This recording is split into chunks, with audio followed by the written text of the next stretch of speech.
This is the Givi kit D'Apertura Telecomandata. It allows opening of specified Givi top boxes. This is what's inside the kit. The instructions are mainly in Italian. A fused wiring loom, black negative, white positive, and the blue stoplight positive. This part sticks through your Givi rack. A rain cover is provided so you can lose it later. This section for the top box has very small screws. It goes into the top box and faces downwards. The connections join when the box is placed onto the rack. The signals go into the top box via the rack. They go into the remote solenoid opener and it routes back and goes up near the lid. And this connector here is used to connect the Givi brake light kit, which is optional. This is the solenoid electronics section. This is a remote control with a box connector in the bag. This shows how the solenoid is angled. When the solenoid operates, it pushes the actuator lever.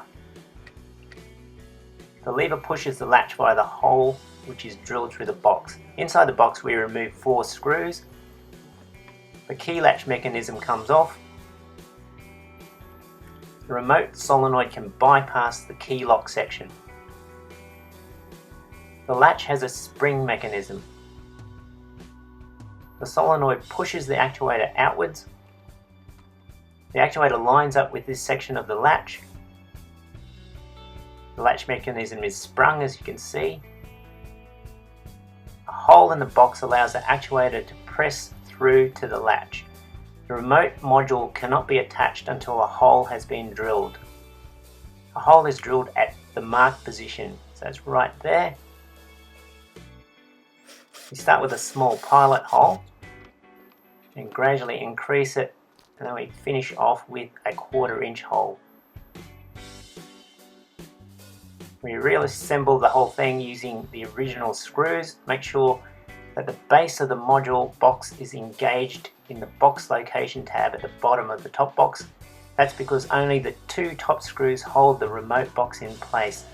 Here's the thing in operation. Very handy so you don't have to fool around with keys. Thanks for watching.